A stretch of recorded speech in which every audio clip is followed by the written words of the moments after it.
Hello, my friends. Operator Starsky here. It's so cool to see you guys, as always. Today we have Friday Night Chill with myself and uh, it- nothing really special. We're just gonna talk about some of the recent updates and generally chill out, learn a bit more about each other, and I decided that there's no better way to learn about each other uh, than learning about each other's cuisine, and this is something that we will dedicate our time to.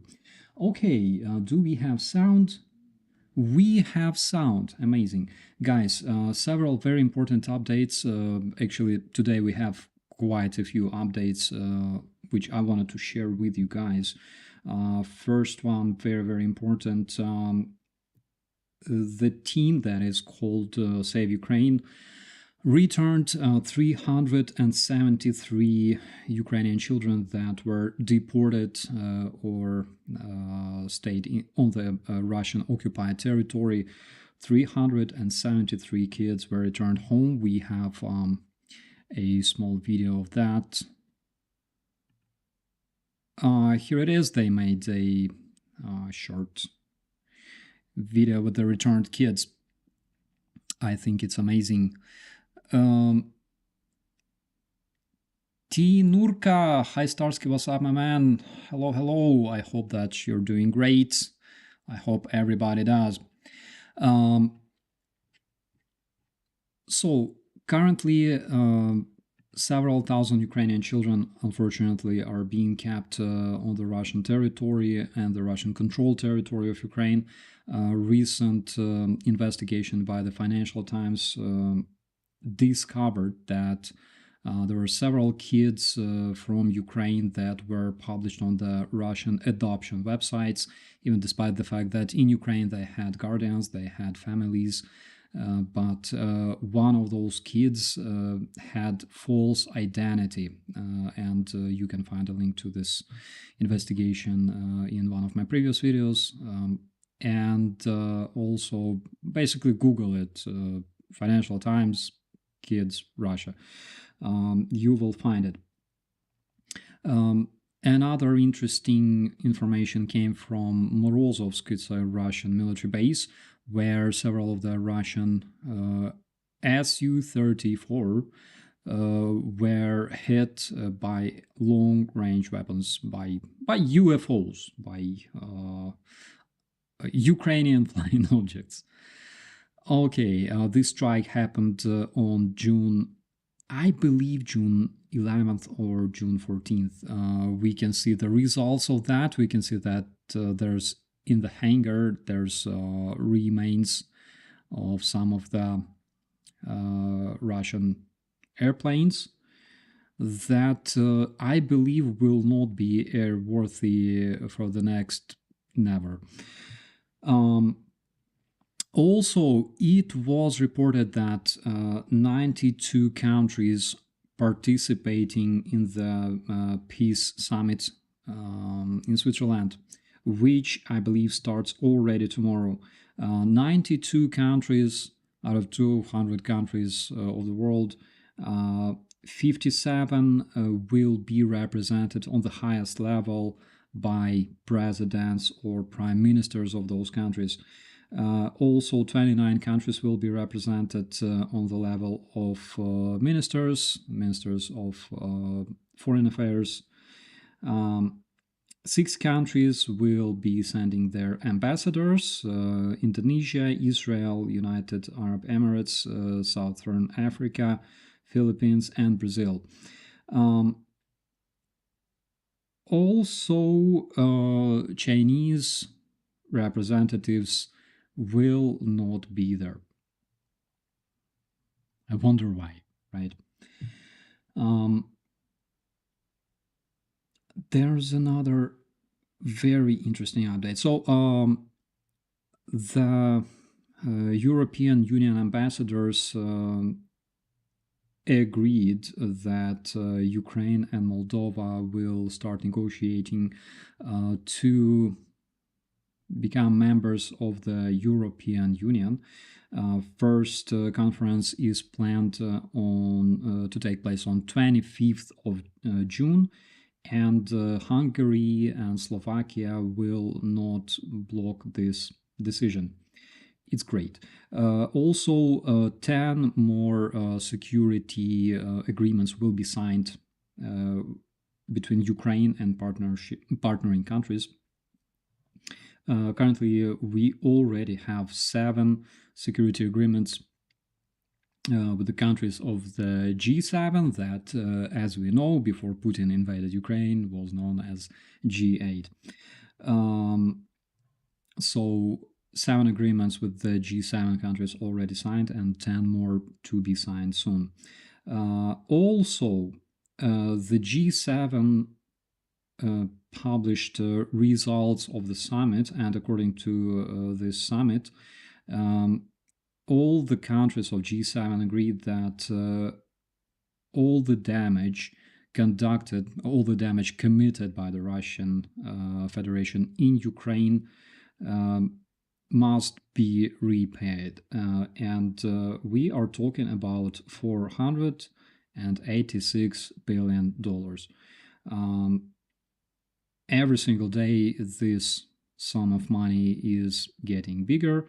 Of course, Russian frozen assets will keep being frozen until Russia pays out reparations to Ukraine. And otherwise, those assets will be, of course, delivered to Ukraine to rebuild the country. And if we are talking about rebuilding Ukraine, of course, I think that we are talking about Putin's, I cannot call it like peace proposal. It's rather either an ultimate or demands. I would call them demands rather. So today Putin revealed his 2 main demands to Ukraine to start the negotiation process.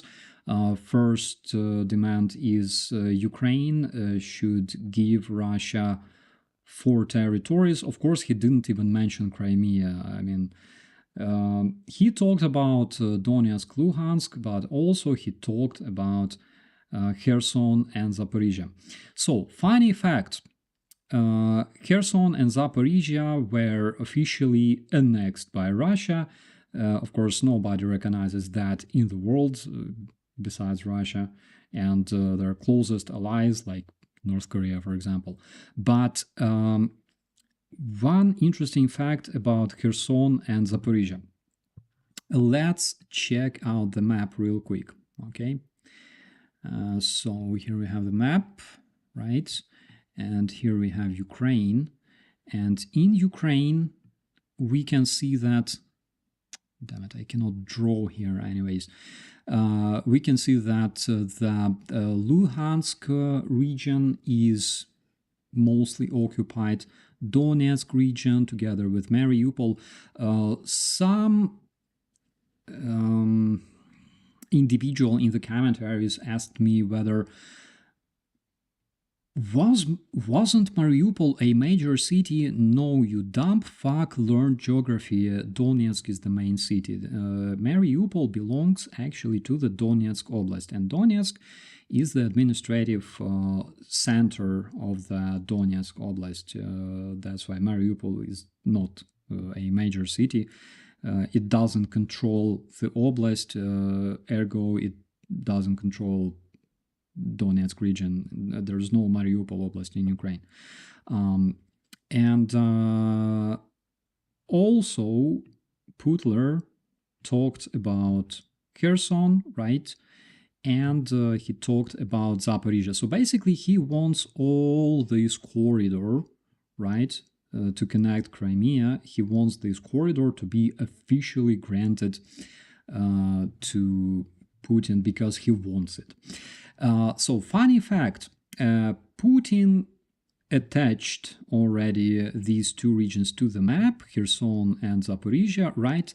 But The funniest thing about this, which probably most cringiest thing that I remember since, I don't know, all this shit started, is that Kherson, which gives the name to this region, which is the regional administrative center, is controlled by Ukraine.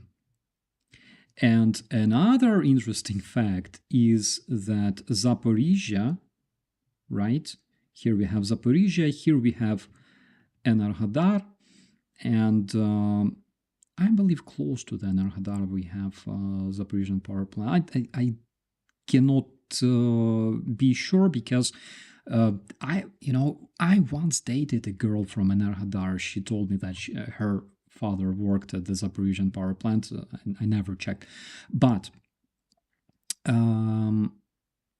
Zaporizhia is also controlled by the Ukrainian government, by Ukraine. It's still and will be Ukrainian city. So basically, Putin demands to remove all the Ukrainian governorship of those regions and bring them to Putin.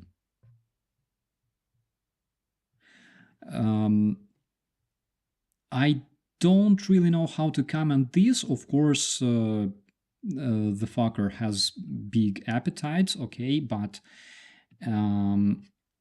now we can clearly hear his of course I don't trust this motherfucker even at slightest, but this is for the first time he clearly revealed his demands in almost 842 days.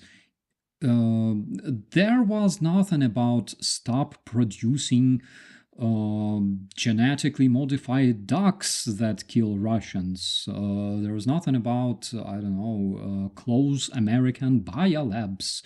There was nothing about implement Russian language and let people talk, don't kill people for speaking Russian language, and don't help people who speak Russian language commit suicide, because apparently, since we have quite a few of those, they should all die or something. I don't know. But another demand was Ukraine must not join NATO, and the only reason for this is his intention to try to attack Ukraine one more time after he wins enough time to regroup, to reinforce his army, to build more tanks, to become a bit stronger, because currently he doesn't have enough time. John Wayne, are you getting paid in potatoes or rubles? I think he's paid in belly rubs by Scott Ritter, apparently. Are those all the updates? There are some more. Yeah, so also, Defense Minister of the USA, Lloyd Austin, said that Putin has absolutely no right to give Ukraine some kind of demands, and he also said basically what I said today in my recent video, that war in Ukraine is entering its key stage. Also Jens Stoltenberg, the General Secretary for the NATO, said that he doesn't consider Putin's proposal a peace plan, basically, and all countries of NATO will keep providing Kyiv with military support. 13 units of Russian armored vehicles and tanks were destroyed during just today. Near Mariinka, Today there was one of the biggest attacks for the past days, and Russians used 28 armored vehicles and tanks, and Ukrainian airborne guys from the 46th Assault Brigade deflected this attack, destroying 13 armored vehicles and tanks. Also, Ukraine signed agreement with Japan, and also Ukraine signed agreement with, oh my god, it was so important. I saved this specifically for you guys. Because of the tonight's airstrike on Ukraine, there was also a very, very hard night in Poland as well. Polish air forces were active because our Polish friends already understand that when Russians launch their missiles and drones, they should expect some shit to fall on their territory as well. That's why now they are using their aviation every single time. Russians use their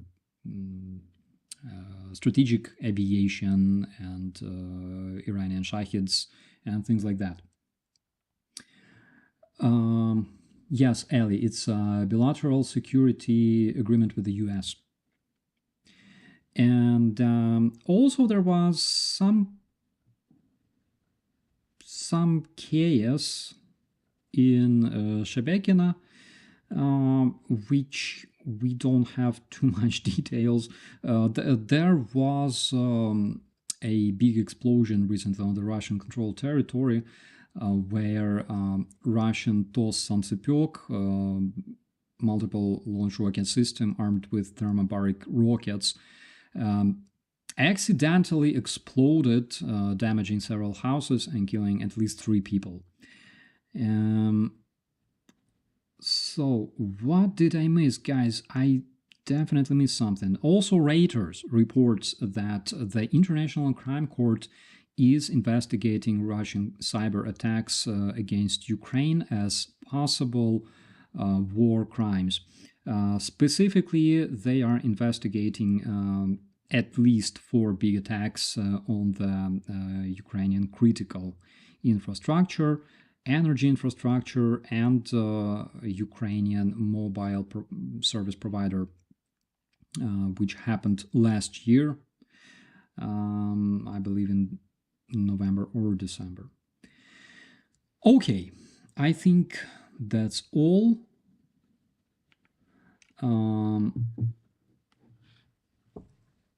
I think that's all. Okay, we already have several questions. Anyone listen to the Pope? I don't really listen to the Pope, Sam. Like, sometimes he says wise things, but not often related to Ukraine, unfortunately. Heard Putin's condition of surrender for Ukraine. Why not tell him Ukraine's condition of surrender? Hey, can you tell us about the time you shot the drone? Oh my god. Okay, guys, since it's Friday night chill,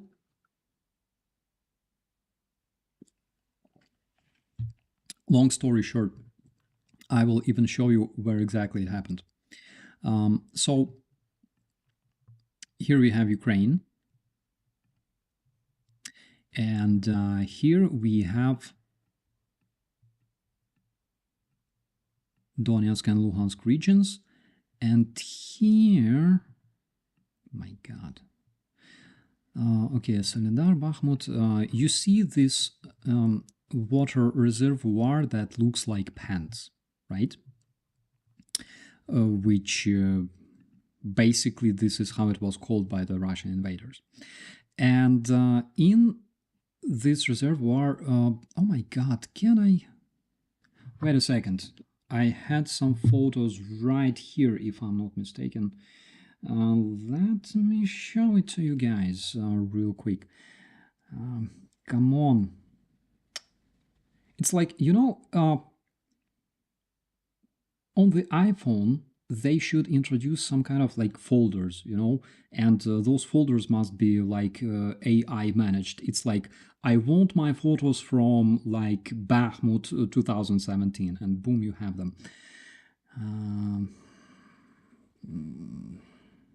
Come on, dude. Man. Oh, yeah, here it is. Here it is. The photo is sketchy as fuck, though. Oh, great. I have another one. And this one is golden, my guys, because this one will show you exactly where it happened. So, this is Svetlodarsk. You can see it on your monitors. This is Svetlodarsk Reservoir. Back in those days, here, like where you can see, oh my god, what have I done? What have I done? I did something very, very wrong. Okay, yeah. All this territory in the, like, if we pretend that this is pens, right, where there's balls, all this territory was controlled by Russian terrorists until here. The front line was basically here. And we were around here, okay? And Svetlodarsk back then looked approximately like this, like behind my back, right? I know it's a cringy photo, I know it is, but I decided that I have to have this picture, just for my memory, to show my kids or grandkids or whatever. Oh, Jake bro, hello my friend. Guys, by the way, soon we will have stream together with Jake bro. Please stay tuned. We will announce this for you guys. So, Svetlodarsk, behind my back, that's Svetlodarsk power plant. And this power, oh my god, this power plant was situated right, oh my god, right, it's like very big and, here.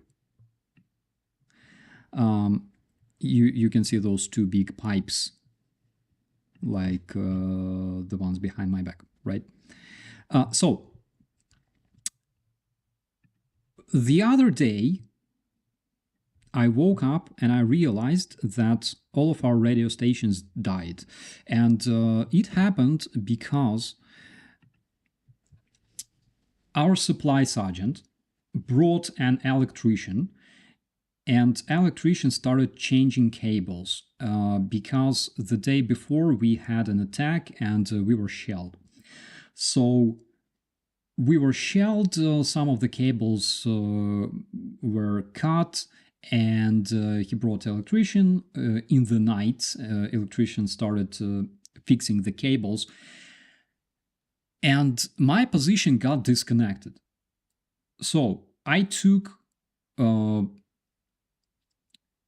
this supply sergeant. We went to Bogdan's positions. Bogdan was my subordinate sergeant.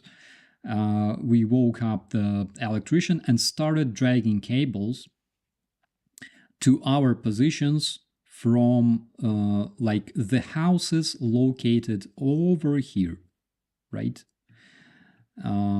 So this was like a territory where people had like their small country houses, things like that.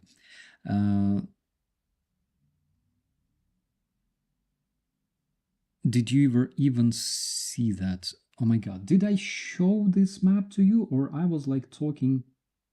Yeah, I did. Yeah. So, exactly here, we started attaching cables, and I made another heroic photo for my kids. Behind my back, basically, you can see this very reservoir. Okay, and here there were basically Russians. So we connected the cables. Long story short, we connected the cables right there, and I saw a drone, and our supply sergeant also saw this drone flying at us. And because this drone was flying like basically this way, it could hypothetically arrive from somewhere here, from the Russian positions.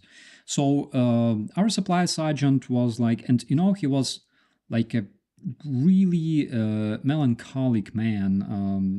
I would not even say like melancholic. He was like enlightened.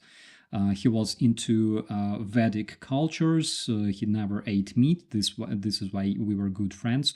I always had meat from his MRE, and he was like, "Do you think you can shoot that drone?" I'm like, "Of course I can." I didn't even ask myself whether I should do that. So it took me like 5 shots, and the drone went down. We went there. Because of course, like if it's a drone, there must be some kind of memory card and stuff. And we went there, and there I saw one very, very disappointed Ukrainian drone operator. She was disappointed and mad at the same time, because apparently it was the only working drone in the 59th Brigade. Was it 58th? 59th? Anyways, it was the only drone they've had. And actually, it turned out that I shot it like twice, because one shot erased the camera, like disconnected the camera from the drone, and another shot hit the propeller. But basically it could be repaired. It only required our platoon to sacrifice like $3,000 from our salaries, which my platoon commander told me, of course. But, you know, my guys were like standing there at their position, smoking, looking at me, and laughing, like, you know, Augie and Cucaracha, you know, those that cartoon. And of course, they stopped laughing immediately when I said that we will have to pay for the drone. I think they started hating me a bit more than before. But it was kind of funny. And then my brigade commander called me. I'm like, you know, I'm an NC, a platoon NCO, right? And I'm called by our battalion commander. And the battalion commander, which is like, you know, and the battalion commander said, dude, like, for shooting, you have an A. For tactical thinking, you have a fucking F. But we managed to repair the drone, and since that time, like, whatever happened, whenever my guys would launch drones, I would find, I don't know, either my magazines missing or my rifle, like, not working properly for some strange and mystical reason. It was funny as fuck, and after that, like, it became a meme. We had the commander of the anti-air battalion. The guys from this battalion in my brigade, they shot first Ka-52 helicopters over Hostomel. So this guy, the commander, he had my last name patch on his wall of fame. He had like a wall of fame with different patches from different brigades that he collected. And he had my last name there because I was the first representative of our brave Hostomel brigade that shot down a drone. like even though it was Ukrainian drone. But on the other hand, guys, it wasn't waving Ukrainian flag, right? It wasn't shouting Slava Ukraini, right?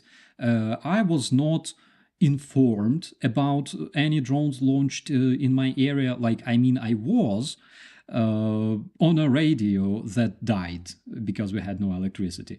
But the funniest fact, my platoon commander, he was at his position in Svilodarsk, and he was listening to the communications between the guys launching the drone and their headquarters.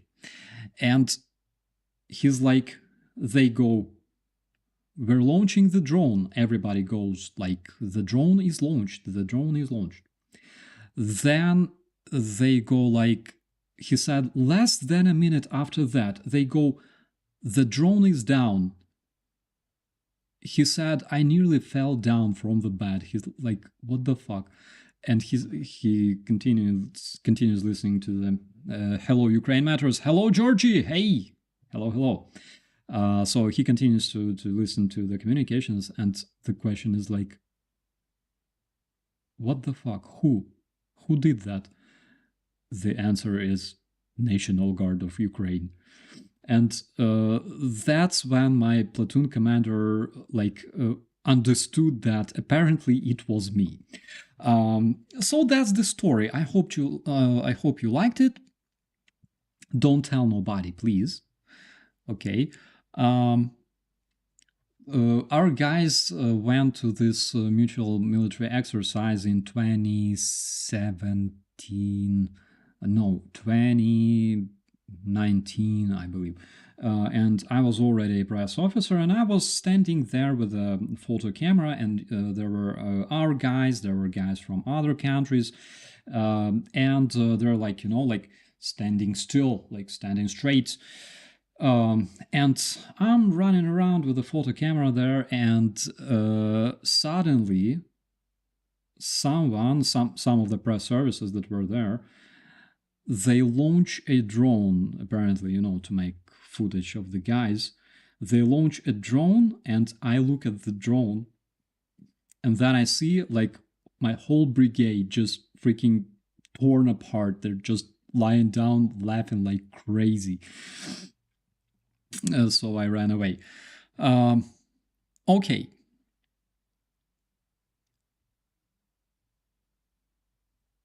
Any news on Crimea being evacuated? No news so far, unfortunately.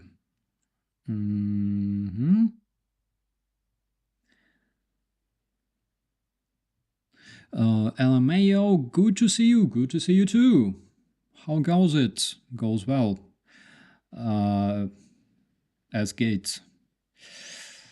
Putin's brain fart, I would say it's like a probing attempt. I believe that he's probing the reaction, and because Putin known around the world for not keeping his word, right? He violated every fucking thing. He violated all kinds of agreements he ever made. Again, he promised numerous times not to invade Ukraine. He stated many times that he recognizes Ukrainian territorial integrity and sovereignty, and you see how it ended. So I think it's a probing attempt. Maybe later he will reveal some different demands. So we will see. Well, Andrea, I just basically answered that. He's not delusional. Guys, Putin was chief of the FSB for a while in Russia. He's like not delusional. He's, I would call him a bit insane, maybe. Maybe big time. What do you think of the new HUR Staff Plus unit? I never met those guys. Okay, I will learn this topic. I will prepare better next time. What is so-called Russia? So-called Russia is a country that is, for some weird reason, is named after Kievan Rus, with its administrative center in Kiev. Kiev is unofficially known among the Slavic nations as the mother of the Russian lands. So Russia, for different reasons, snatched this name, and today they exist in the internationally recognized borders as Russia. Okay, also known as the Terrorist Federation.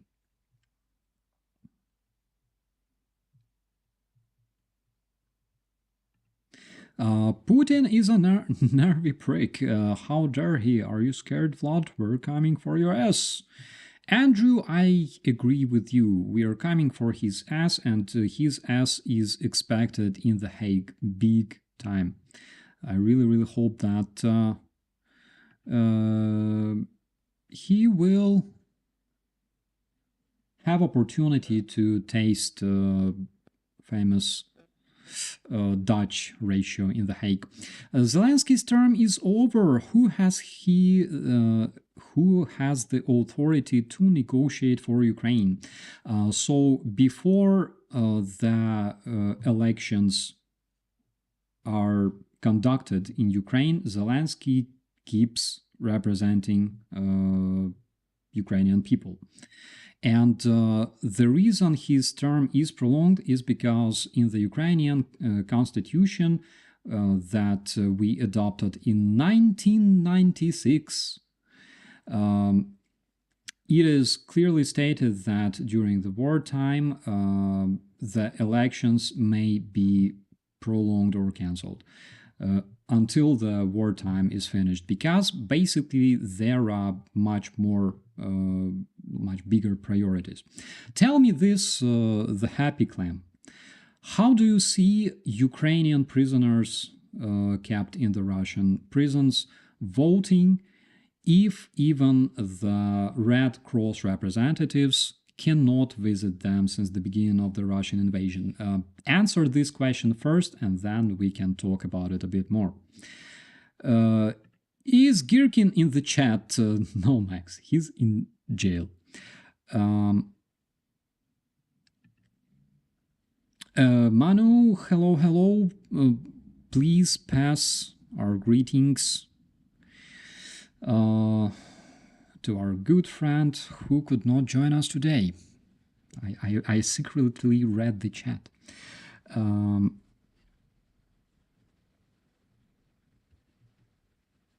What else? Counter. Well, yeah, this is my favorite one. That I had to make it, guys. After all, 1 year in the Special Force Police Unit, and basically 9 years in the law enforcement, because National Guard, even despite its military force, but it's still part of the Ministry of Interior, and we are both military and law enforcement force in Ukraine.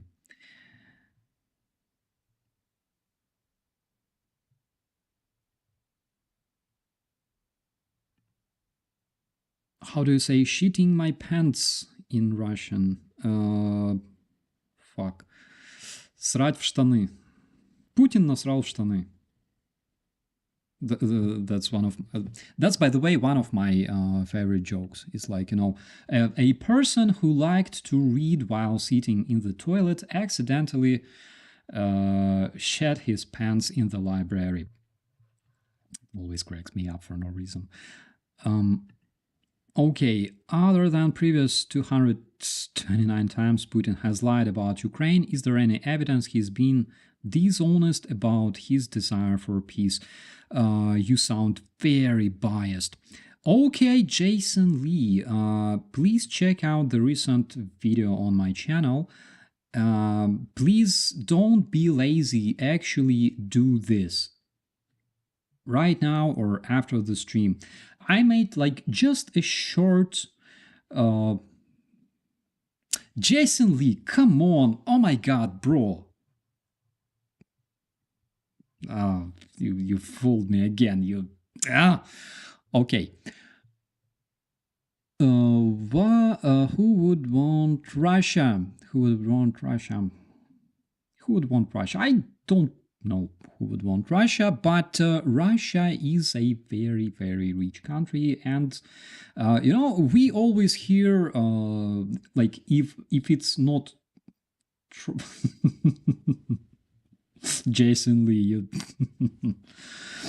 if it's not troll, if it's like actual American or any other citizen who says, I don't want my taxes to be spent, blah blah. First of all, blame Putin, and second of all, after Russia is defeated, your taxes will be returned as reparations. Because again, Russia is a very rich country that have a lot of resources, oil, gas, whatever. Ukrainian victory will benefit everybody in the civilized world. Trust me. And like, guys, you can tell this to all the angry taxpayers you meet like anywhere.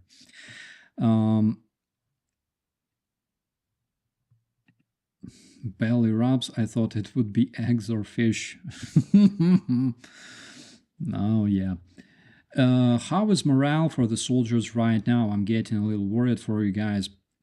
So the morale, I have contact with the guys operating in Donetsk Oblast. I have contact with the guys in Kharkiv. The morale is fine. Especially in Marinka, where today, as I already mentioned, one of the biggest Russian attacks was deflected by our airborne guys. How many percent did the ruble, I think, inflated comparing to before 12th of June? I didn't check it since yesterday, unfortunately.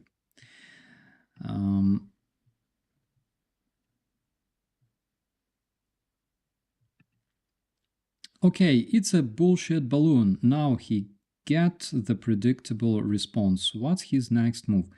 Well, his next move is, which I can only assume, is that he will send several strikes on Ukrainian cities, killing plenty of people, and then he will be like, well, I warned you, you could have stopped it, you know?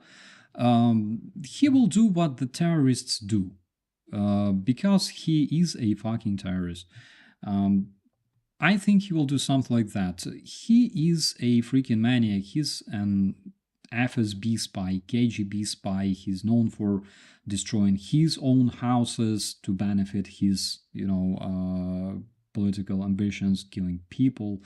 He doesn't care about it. He's a freaking maniac, and he deserves to be tried in The Hague, which will be very, very, I don't know, mild punishment for Putin.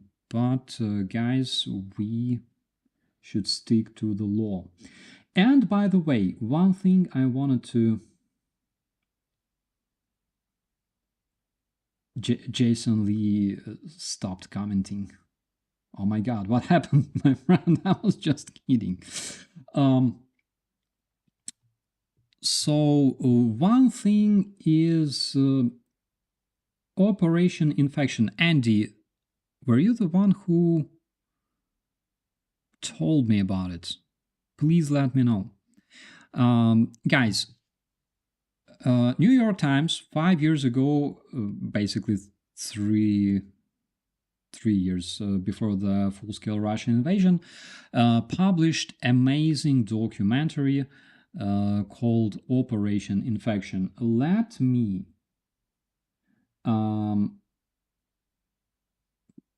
put this in the chat because it's something really, really worth watching.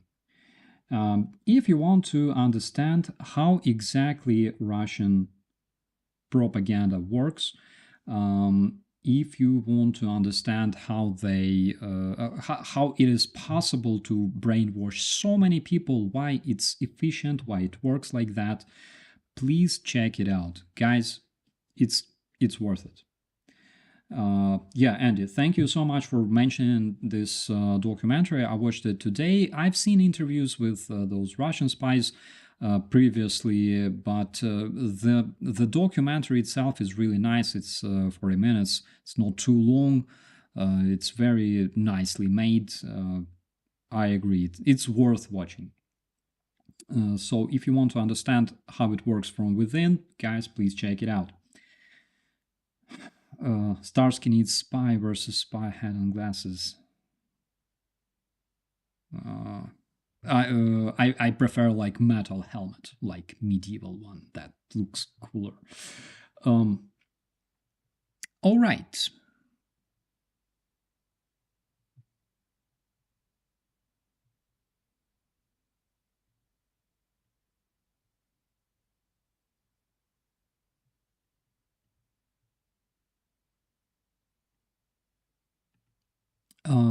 Hello, Alberto. Hello, Starsky. Greetings from Mexico. One question. What's your opinion on last day new sanctions on Russian bank system and others and the 50 billion loan to Ukraine from Russian frozen assets? Well, that's exactly what I mentioned in the beginning of the stream. So Ukraine is granted 50, I think it was not billion. Oh my god. I think they were talking million in the beginning. Guys, let me check it one more time because you know it's very bad when you have like when I have dementia, except for when I have sex in the state of dementia, which I don't.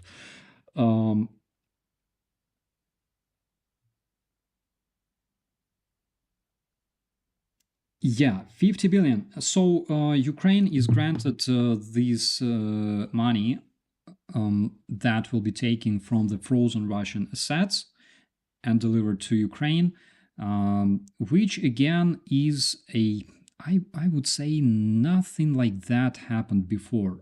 I think it's amazing because, you know, in order to start doing something like people, society usually needs some kind of example or some kind of mechanism to show that it works. And this mechanism finally is being developed and implemented. So hopefully soon we will see more frozen Russian assets brought to Ukraine so we can defend ourselves, rebuild our country, and have a kick-ass party on the southern beach of Crimea. Russian bank system, Alberta, unfortunately, I'm not really good in economy. It's not my thing. My thing is communications and army. But oh my god, have you seen that chaos in Terrorist Federation yesterday? It was insane. People attempted to withdraw their money and basically websites of the Russian banks didn't work. I saw at least 3 websites that literally fell down, were not functional, right? So it's cool.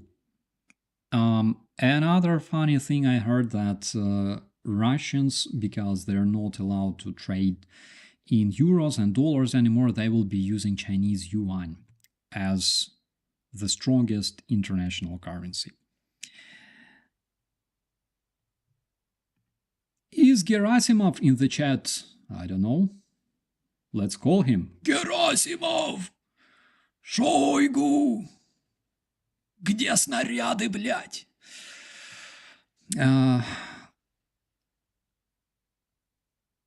Long time I didn't hear about which my favorite mortar lady commander. Is she alright? Unfortunately, I didn't hear from her as well for a while.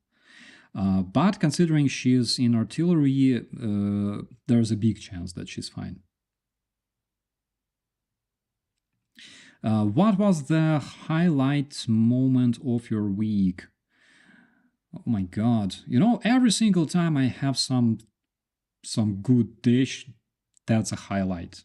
Today I fried potato. It's a Ukrainian recipe. When you cut potato, fry it on the frying pan, not like French fries. You just like cut it. You fry it on a frying pan with separately fried mushrooms that were fried in the soy sauce, and sausages and pickles. And the pickles must be proper. I found proper pickles in the Arabic grocery store not far from here, and they are freaking amazing. They're Turkish pickles, guys. I I enjoy life when I eat pickles. Um,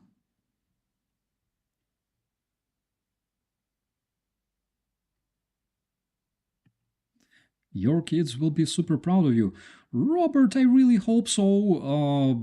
Unless they gather all together and kick my ass. Um, What about Ruskis in in Cauldron in Volchansk? The latest information I've had was that they were cut off from their positions by our guys. There was like a not like a high rise, but a multi-story building that they kind of took control of, and then they were cut off from their positions. I believe that they were most probably offered a chance to surrender because, of course, we need our exchange fund brawl. So I think this is what happened. But if we don't hear about them in the nearest future, I believe you know the answer. Um,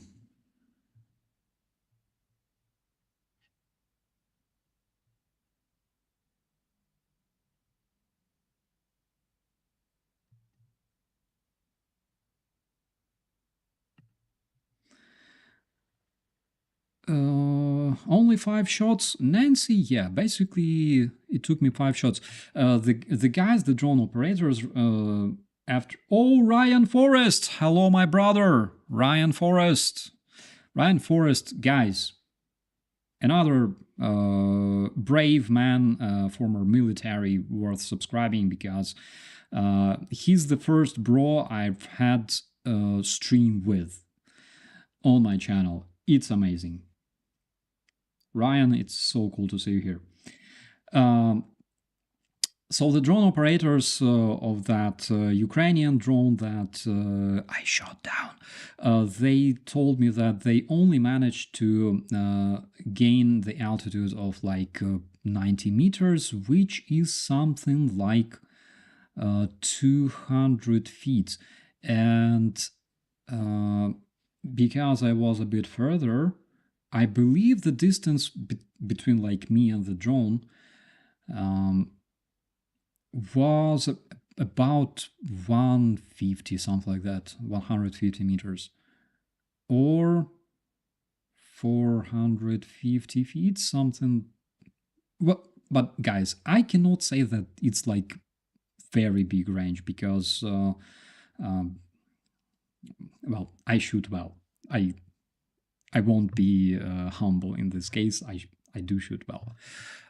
Everybody in my brigade knows that.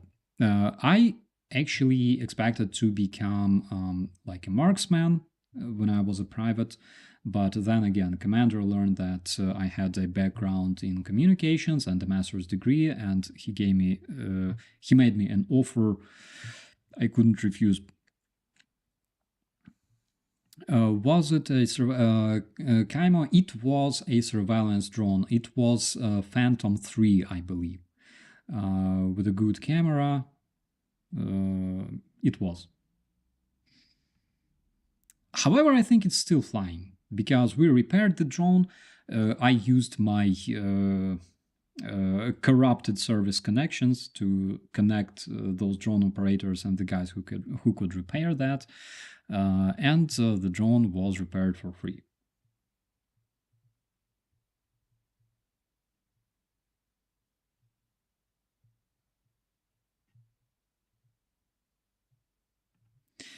Have you considered running for office somewhere after the Russians lose?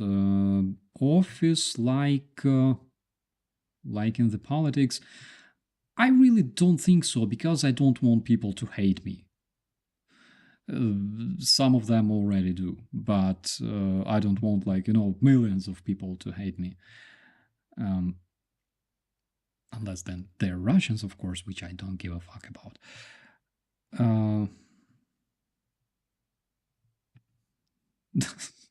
Does Putin have a pillow like a waifu pillow? I think so. A pillow in the shape of a boy's belly he has, I believe.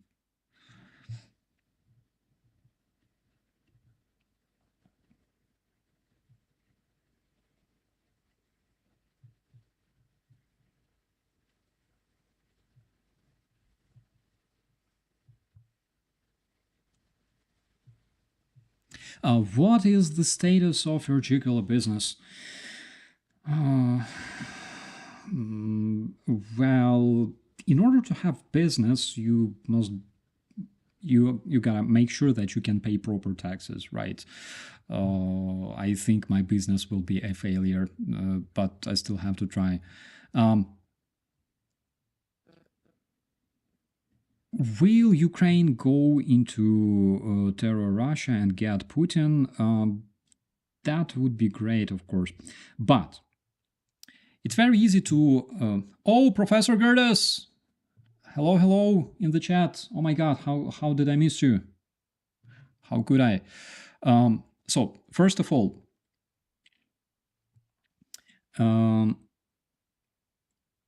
it's not that easy. Like on a larger scale, and we're talking about not even operative but strategic scale, there is this thing called front line. In order to have success on the battlefield, in order to have success, for example, in terms of taking a town or a position, you need to have this front line even. It must be more or less even, okay? And in order to have it even, you have to have a lot of troops and vehicles and things. In order to attack somebody, you have to have at least 3 times more men and vehicles and aviation, of course. That's reason number 1. Reason number 2 is Russians have nukes. So there must be different measures. Well, like funny rides in the enemy's rear on, like, I don't know, jeeps or helicopters, Ranger style. It's kind of cool, but it only works on the television. In reality, it's absolutely different, guys. Okay, Professor Gerdes, Starsky, in your view, which gains have been more powerful over the last few weeks, military or political gains? I would say both. Regarding gains, I remember that one of the recent ones that we had was in the village of Liptsi, that was like a disputable territory, but our guys managed to push Russian invaders out of the village. I cannot call it, on a larger scale, again, on the operative scale, I cannot call it a big gain. But on the other hand, announced Russian invasion of Kharkiv failed. As soon as Ukraine received small amount of military aids from our partners, and Russians started facing tremendous losses, especially in the area of Kharkiv direction. Basically, their attack collapsed, and Putin lost momentum. I think this can be called a strategic gain, because he didn't reach his goal. And in terms of defense, we achieved more gains than Russians. Political gains, oh my god, I cannot follow all of them right now. Over the past several weeks, it's insane. I was so much depressed several months ago before the American aid was the American bill was adopted, and now it's absolutely different picture. Absolutely. So I think political gains were more important. Um,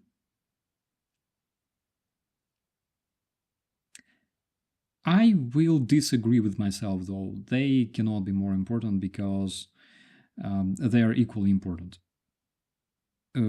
Guys on the ground are sacrificing their lives and health. What can be more important than that? So I think military goals will be always more important than political ones.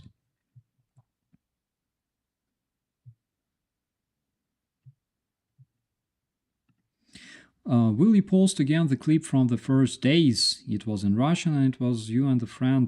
That was me and Stas. That was me and Stas, our sergeant major, our chief sergeant of the brigade. Stas is doing fine, by the way. So I think it's still available somewhere on a YouTube. I will find it. I will find it for you. I promise. Are you forgetting Russian language? I freaking do. I don't practice, and I really do. Guys, I spoke Italian language when I was 11. In a month, I learned it almost, well, not perfectly, but fluently, right? Because I didn't practice it over years, I completely forgot Italian language. Same with Russian. I just have no reason to use it. That's why I'm forgetting it. I still know it a bit better than German, though, which is bad.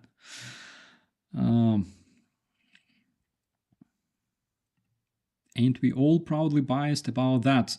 Olaf, Jason joked, and he tricked me. He tricked me.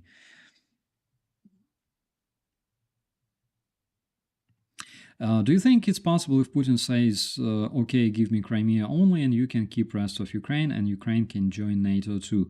I don't think it's possible. He will not want Ukraine to join NATO because he wants Ukraine. This is his goal. He sees this as his mission, and he will try to occupy whole Ukraine and then Baltic states and then Eastern Germany, no matter what. So this is something that makes him very, very concerned. Ukrainian membership in NATO basically draws a big cross on all that, pan-Russian bullshit that he was spreading to his citizens about Ruski Mir, chosen Russian path, supreme Russian nation, one above all, and stuff. He needs Ukraine to prove that he's a victor, that they can do that, that he did it, which he fails, to do for the past 842 days.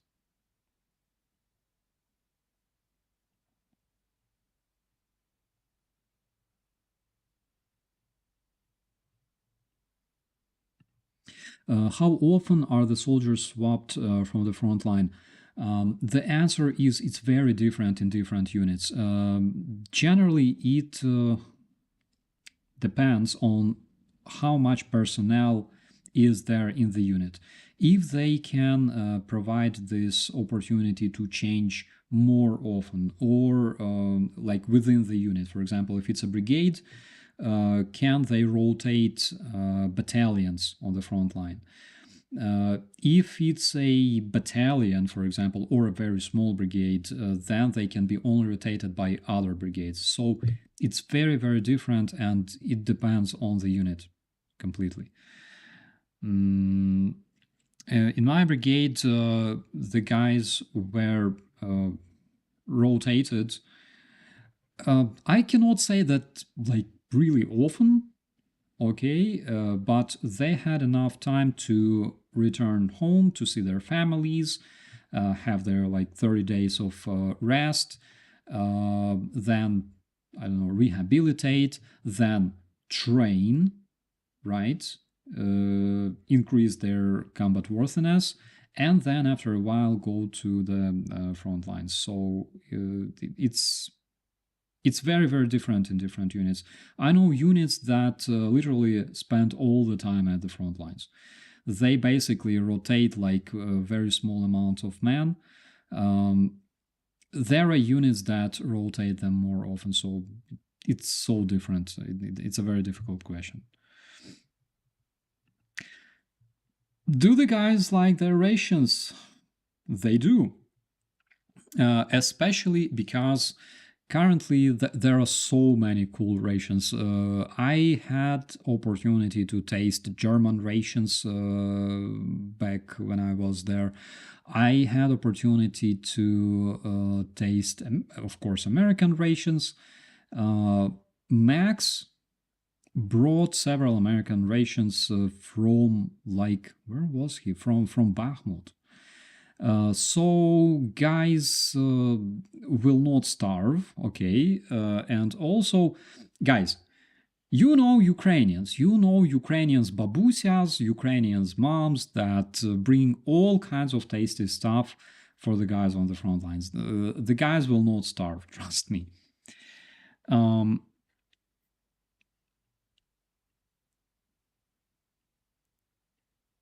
Okay. Will Ukraine have Starsky Bucks coffee shops after the war? I really hope so, but I've been to Starbucks several times. First of all, like when I was in Starbucks in, oh my god, Moscow, it was in 2012.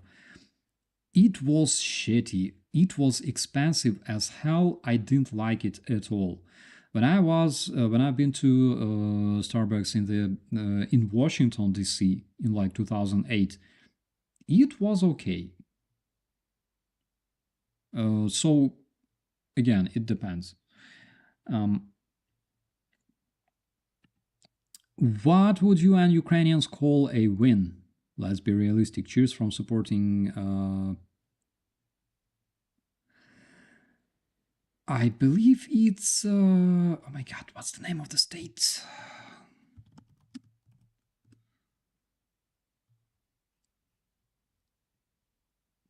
Poland.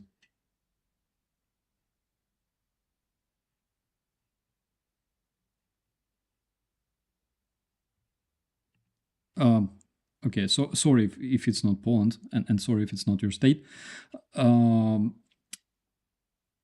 What would you and Ukrainians call a win? Let's be realistic. Well, realistically speaking, we cannot just give out like pieces of our territories that are snatched by terrorists just because they want territories, right? So I don't think, like, personally, I don't think there is any other way to agree on, Putin's conditions, like, trade territories, give me this, give me that. Ukraine must return its borders of 1991. 100%, just for the reason that they were snatched by Russians. Also, I see Ukraine as a member of NATO. I think well deserved, right? But the problem is Ukraine is still not really invited there. One of the biggest Russian lies is that Ukraine was gonna become member of NATO like in, I don't know, March 2022, right? Like March 2022, Ukraine joins NATO. It's bullshit. If you check out all the messages, all the statements, by NATO representatives, NATO General Secretary, they were always saying that, Ukraine is not ready yet. Let's see after like never. Okay, let's be real. This is what happened, and you can see like plenty evidence. Since 2008, Ukrainians tried something, to join NATO. We were limited to like extended partnership. We were limited to hosting a peacekeeping training center in Ukraine for all kinds of NATO members and UN members. That was the most we could do. Fortunately or unfortunately, but Ukraine was never promised membership in NATO. Ukraine was never officially invited to NATO. Ukraine was not preparing to become member of NATO in 2002, 2022, and I believe 2092 too. It's a sad truth, but it's a fact.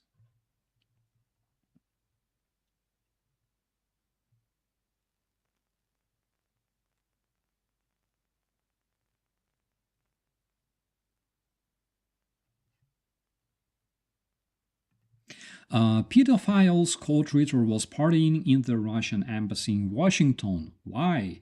I think someone fooled him, saying that I don't know, that they will bring their minors. But on the picture, I saw that picture of Scott Ritter.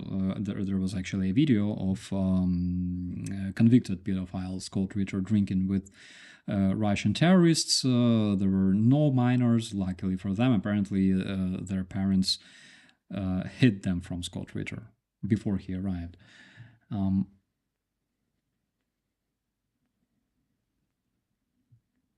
Any sex tunnels in Germany? I haven't seen them here yet, but I will. The other day, I've been to the museum of, oh my God, Wagner. There is like a center dedicated to Wagner, to Nibelungs, and there's this tunnel where the dragon is sleeping. And I went to this tunnel. I expected to see some sex, but it wasn't a sex tunnel, unfortunately. So there was only dragon. Do Ukrainians eat spicy food? If so, how come you don't have Popeye chicken? Ukrainians eat spicy food. We have horseradish. We eat plenty of horseradish and garlic. That's why if, while roaming the street of your town, you accidentally smell garlic, apparently like Ukrainians are nearby. Trust me. So we eat horseradish with jelly meat. And guys, okay, if we are talking, how many, Rachel, I refuse to answer this question because I don't know. And if we started talking about food, let's see some food, shall we? Okay.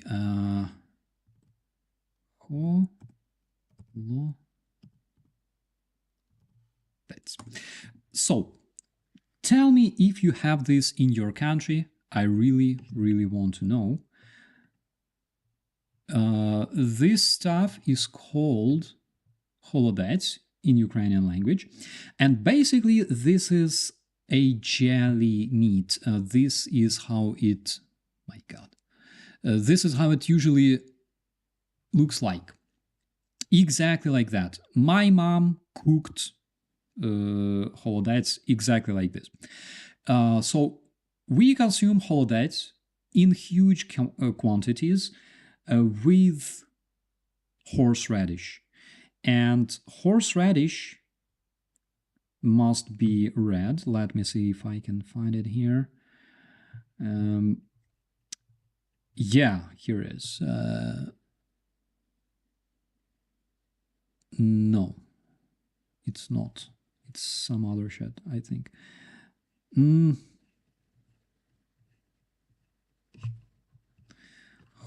that's. Oh my god. Zahrinom. Yeah. Oh yeah. That guys, this is the most Ukrainian stuff you can see. Jelly meat with horseradish. We call it hrin. It must be red and it's hot as hell. Uh, one of my relatives once, it's not had meat. It's like you can make it out of pork, chicken, beef. You can mix it. You can make it out of turkey.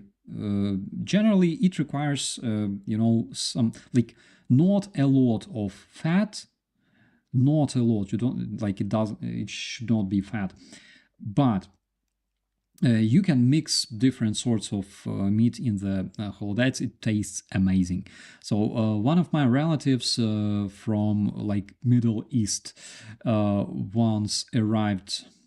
He was our guest back in Kiev. I was like a teenager or something, and we were celebrating, I believe, New Year, and he was given like chicken holodettes, of course, and horseradish. And he was like, "Oh, cool!" And he takes a spoon, like whole spoon of horseradish, and shoves it in his mouth before we even told him something. Like and he's sitting there like almost crying and smiling at the same time because you cannot say like, oh my god, are you killing me, if you're a guest.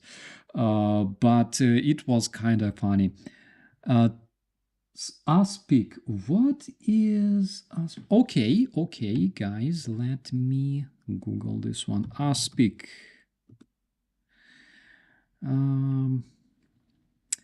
No, no, it's not aspic. It's mainly just meat.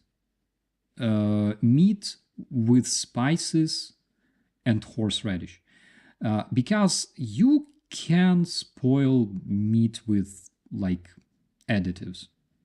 Yeah, but you cannot spoil meat with meat.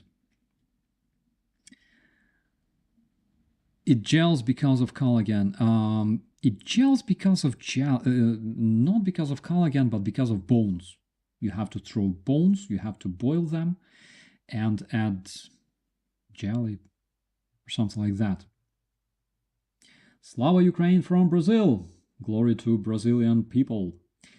It's really so cool to see like people from all around the world here. Quantum Cometa. I'm pro cabbage. I'm pro cabbage too. Andrew Patrick, were you joking about pig nipples from a can? I literally saw a photo. So let me see. Here we have Google Maps, right?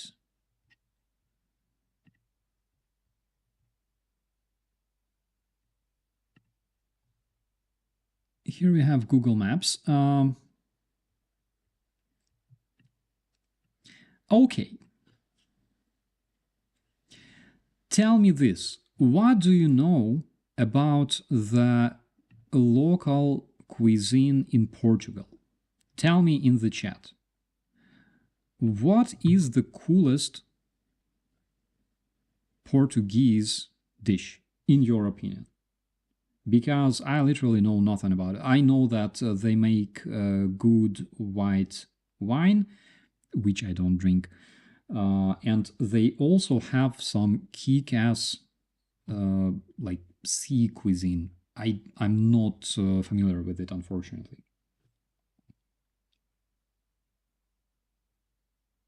Jason Lee, I really like spicy horseradish with my prime rib. Nice. That's nice.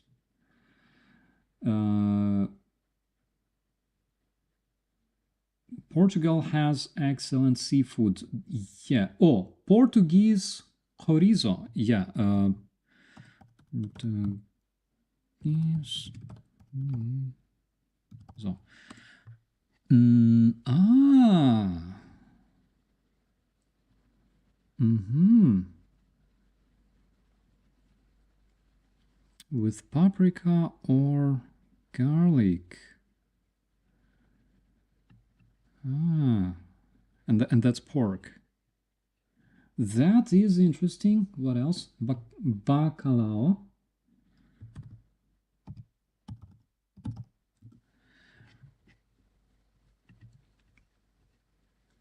Ah, it's like a. Is it like fish? Oh my god. Guys, look at this. I swear I'm literally drooling here. How cool is that? With greenery. Guys, I gotta go to Portugal. 100%. At least once in a lifetime.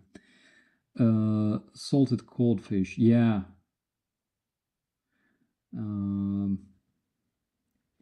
Piri piri chicken. Piri piri chicken. Okay, let's check it out. I have impression that someone is crawling on my leg. Oh my god. Oh, guys, we have it. We have it too in Ukraine. We call it chicken tapaka. And it's so good. Yeah, we have similar stuff. In The Hague, there is, guys, if you are in The Hague, okay, or in Netherlands generally, visit Sonia's restaurant. It's like on the seashore in The Hague.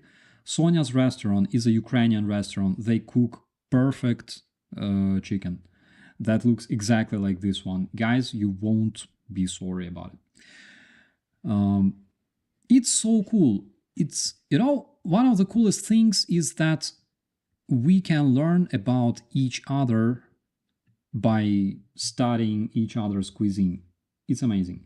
Come to Canada, you will find all the planet's cuisines here. I have no doubt, my friends. I have no doubt. Bev Grooves. I was taken to a Chinese restaurant in Portugal, so I'm not an expert. It happens.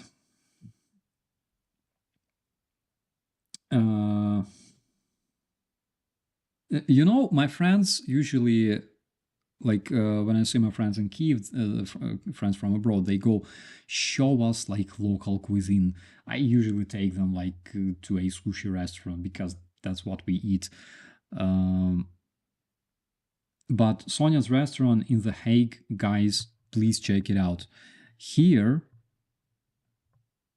we have The Hague, and oh my god, and I believe, oh my god, where was it? Was it this street?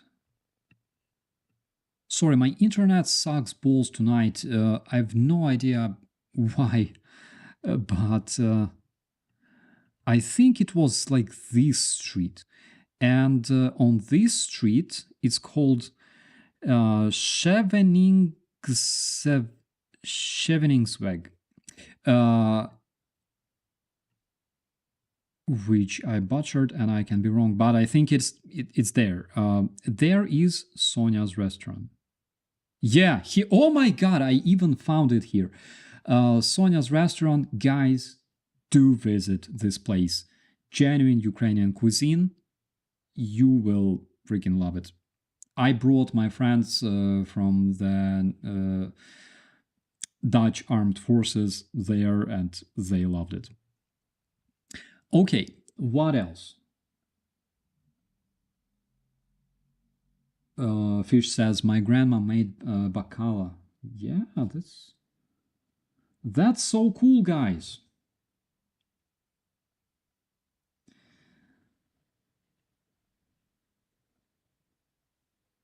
Saturn Cat, we will all go out to eat together in The Hague on a break from Putin's trial. I agree on that. Do Ukrainians do anything similar to a pit barbecue? Pit barbecue.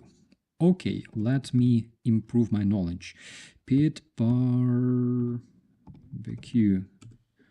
How does it look like? Yeah. So we do something similar to this. In Ukraine, it's called, and generally in the post-Soviet space, it's called, oh my god, Shashlik. This is Shashlik. This is something that I cooked 1 million times in Ukraine, and in Ukraine it's like that.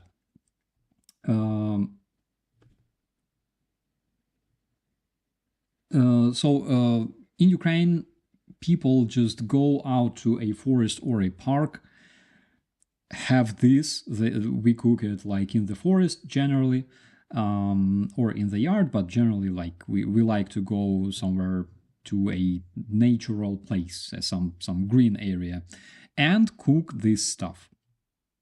So in order to prepare this meat, you gotta have preferably pork. Why pork? Because pork contains fat. When this stuff starts cooking, I'm sorry, I'm drooling too much. So we usually put the meat in such a way so when you cook it, the fat on this meat, it melts and it drips like on like lower layer of shashlik and lower, and it's really juicy in the end. So you have to keep it in the marinade made from beer or soda with sparkles, or mayonnaise, or you can mix all that stuff actually, mayonnaise or sour cream with big amount of onions, guys. The more the better.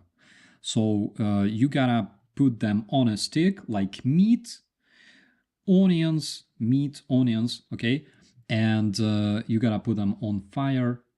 Guys, this is something so good. It tastes well with beer, wine, kvass, cola, whatever you like.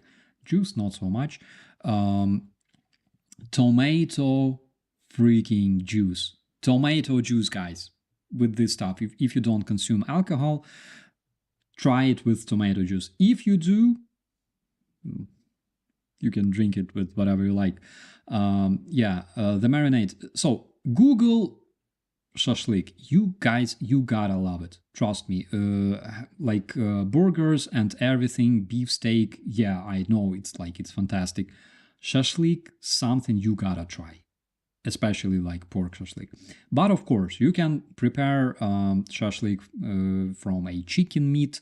You can prepare it from beef, of course, but make sure it's not too, tough, not too hard. Okay.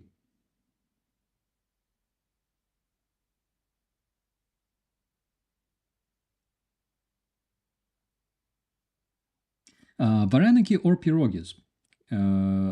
Question by Scott Langhurst. If I say that this is it's the same, I will insult both vareniki and pierogi and Ukrainian and Polish brothers and sisters that I really don't like to do. But I would say that this is something we have in common. They're just called in a different way. I might be wrong, but in Ukraine and in Poland, I tasted similar vareniki/pierogi prepared in a similar way with, and there are many ways to cook them. You can cook them on a steam, you can boil them in the water. They can be with cabbage, potato, meat. strawberry, cherries. So there's plenty of ways of cooking them, and both Ukrainians and Poles do it in a fantastic way.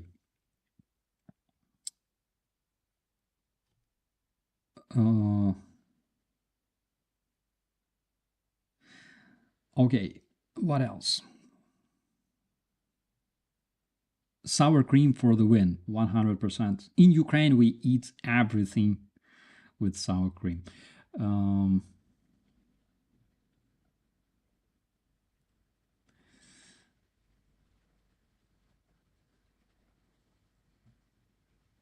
I would marinate in scotch first and have vegetables, says Rick Sanchez.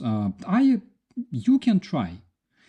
CFox0011 reminds me of Lebanese food. Yes. In the Middle East, they do have shashlik. It's called shashlik.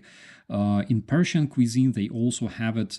In Persian cuisine, though it has a bit different meaning. It's like different. Oh my God. Different types of it, like lamb. Oh my God, guys, lamb shashlik is so good. My friend Mikola one time ordered lamb shashlik. I ordered pork shashlik. Those are two best kinds of it. Trust me, if you have chance, try lamb shashlik, of course. But as far as I remember, you have to prepare the lamb in a way that it doesn't produce like this odor, right? So I think it takes more time. Anyways, Lebanese food is incredible. Patricia, I do agree with you.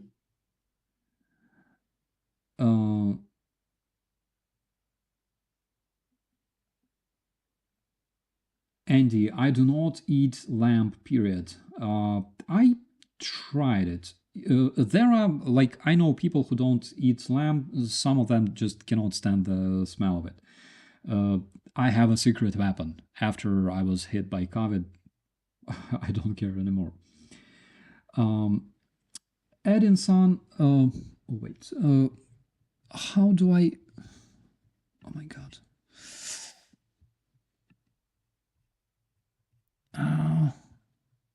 What did I do? Yeah, here. No.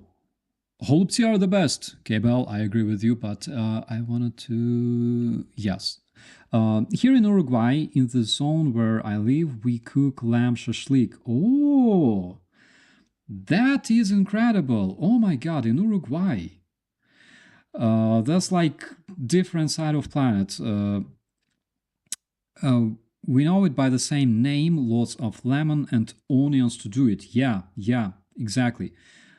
Here's a lot of Ukrainian descendants. I didn't know that. Oh my God, Uruguay, guys. It's amazing. I had some pen pals from Uruguay, by the way.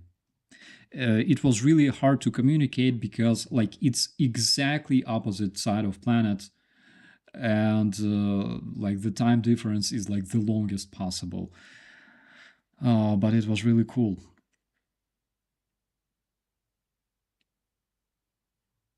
Okay, we started with Portugal. Now tell me this. What do you know about the cuisine in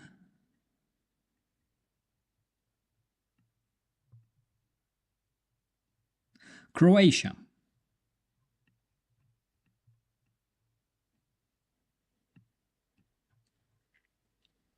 I know slivovica. Again, I don't drink. I know people who tried. May they rest in peace. What do you know about Croatian cuisine?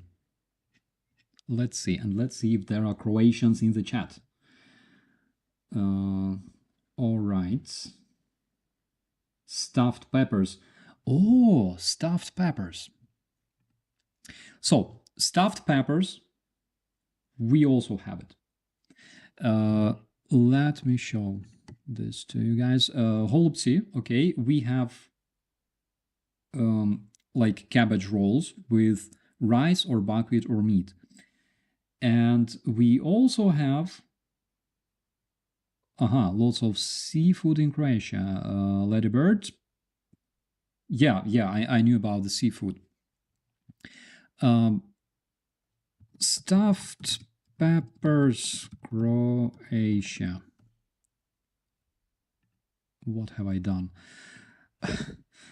Yes, we have this as well. So, one secret recipe, if you want to know. One secret recipe is, of course, you can add. My God, I have to turn the main camera because I'm sharing a secret. So of course you can make cabbage rolls and holubtsi with like rice. Okay, rice, some meat, whatever. But if you really want to nail it, make them with like big amount of buckwheat. Not instead of rice, but together with rice, like 50-50 at least. There can be more buckwheat. And tomato sauce. You will love it. Trust me. This is how my mom cooks holubtsi. And holubtsi with buckwheat are amazing. Stuffed peppers. I don't really like stuffed peppers with rice, but when they come with buckwheat, oh my God. Yeah, this is exactly how they. Oh my. Look at this, friends. Just look at this.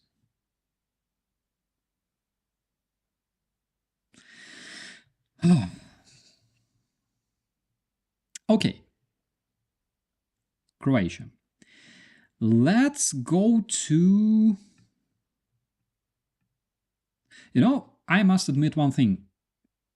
I don't know anything about the cuisine of our closest neighbors besides Poland. Slovakia, Hungary, Romania, and Moldova. Let's start with Moldova, okay? Guys, is there anybody from Moldova in the chat? Let's communicate. Let's share your wisdom.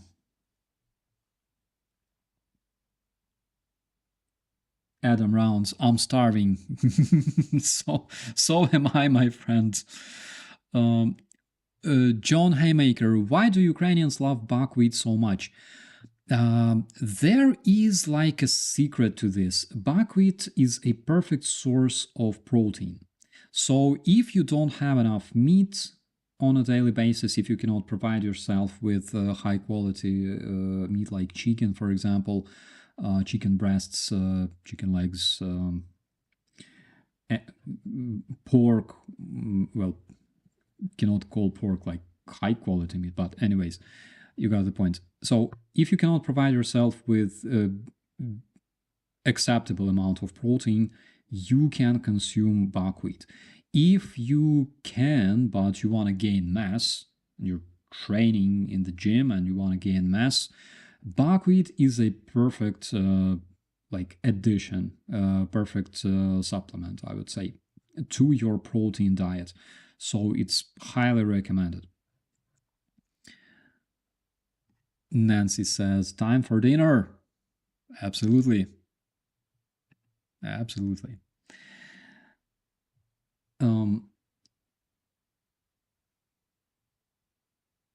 Okay.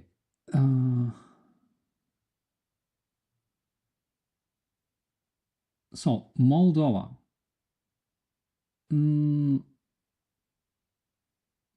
Guys, what do people eat in Moldova?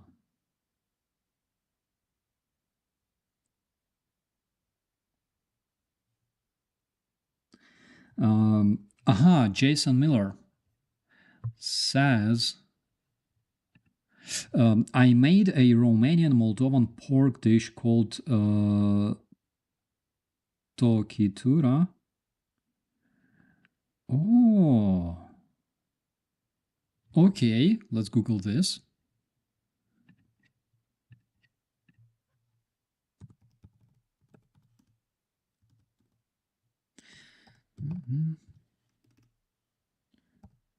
It's so cool that we have Google, guys.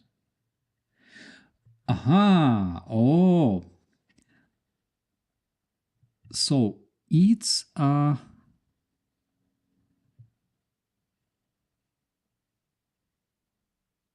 is that a porridge or a mashed potato with egg? Looks amazing. And tomato sauce with meat, guys. It's classic. That is something I would eat right now, I swear. I bet you would too, guys. Okay. I gotta save this and like literally I gotta download this dish on my phone. Next time I'm in Moldova or Romania, definitely gonna order this one.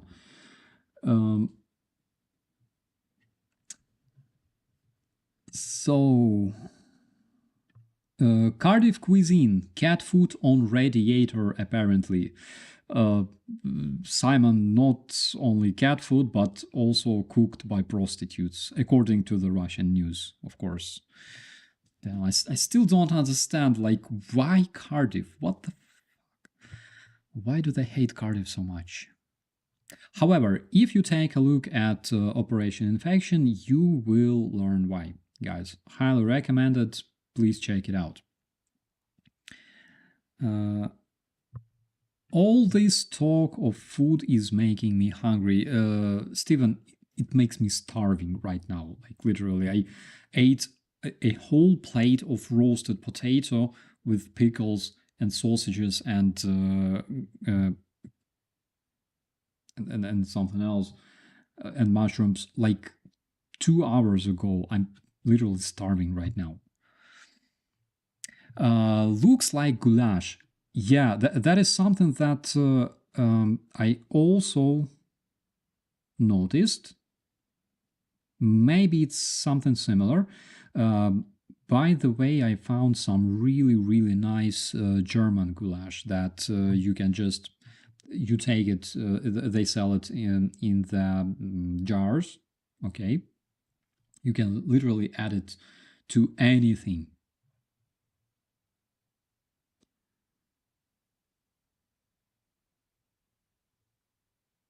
Aha, toasted bacon and egg sandwich. Mmm. Sounds so good.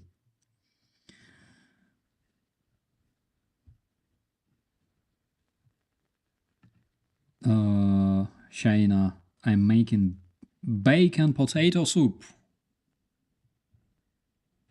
Adam says, I made shrimp scampi with broccoli. Oh, that is so nice.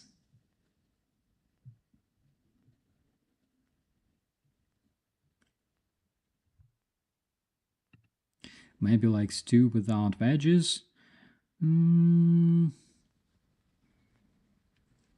Could be. Could be, but I definitely gonna try that. Guys, if you know some Romanian or Moldovan restaurant in your area, you gotta try it and let me know if it tastes well. If you don't know if you have one, please Google. It's worth it. You can tell that's a Moldavian tokitura. It has tomato sauce. The Transylvanian one doesn't have it. I believe Transylvanian has blood. Just kidding. Okay. It was nice, but let's switch to guys, one more country, okay? One more country and we will go to we will go and have a rest. One more country. What would it be? Norway. Oh, Norway, my friends. What do you know about Norway? Are there Norwegian representatives in the chat? Please let me know.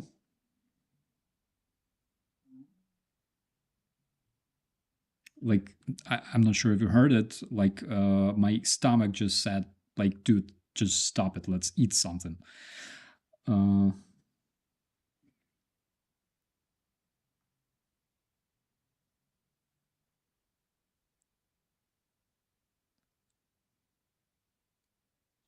Texas, hello. It's so cool to see you here. We're talking about food. We're literally discussing the coolest local cuisine in different countries in order to learn more about each other.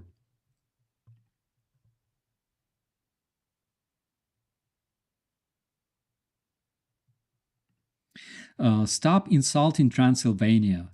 It has been years since they put blood in their tomato sauce. Romania joined EU and thus it had to stop. Well, yeah, it's logical because European standards and stuff, so apparently it had to stop. What does Dracula drink then?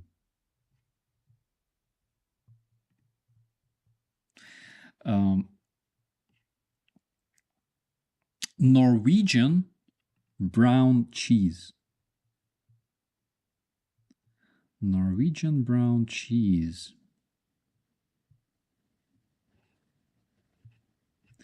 And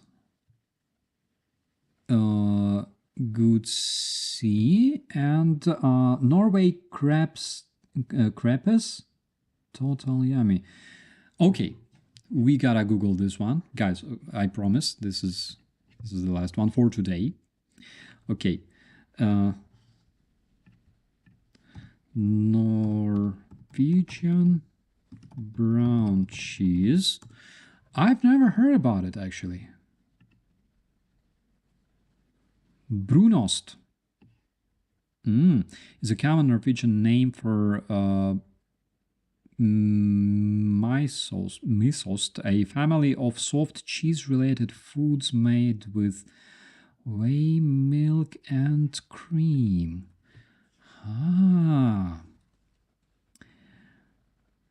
To me, this legitimately looks like, like chocolate molten melted. You got it. Cheese. We also had something similar in Ukraine, but our cheese was specifically like salty / chocolatey / sweet. This one looks a bit different. I literally don't even imagine how does it taste like. Seriously.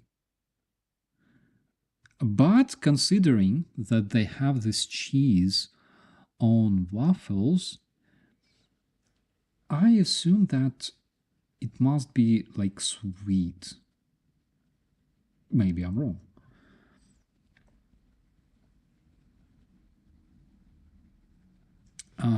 Okay, and there were Norwegian. My God. Norwegian. I know they're not called pancakes, but we call them pancakes. But oh my God, they're so nice. With like berries, guys. This is so cool. And you can add all kinds of jam. By the way, recently I bought like big jar of maple syrup. Now I have like Canadian spirit on my kitchen as well. Yeah, this is so good. This one is actually my favorite, like these ones with strawberries. Guys, there's nothing better than this. Trust me. Okay. I think it's a good opportunity to say thank you, my friends, for staying with me tonight. It was a absolutely fantastic stream. There's nothing better than discussing food, of course, because nothing unites people better than good cuisine. As always, guys, thank you so much for supporting Ukrainian people. Thank you so much for standing with us, standing for our freedom. And Ukrainian people will never ever forget this. There are people who survived literally because of your support, because of your help, because even because of things like supportive commentaries. Ukrainian people do really need to hear every single day that people around the world support them and think about them. This is our biggest motivation. Guys, have a good night or good day, wherever you are. We'll see you next time. And as always, be safe. Bye-bye.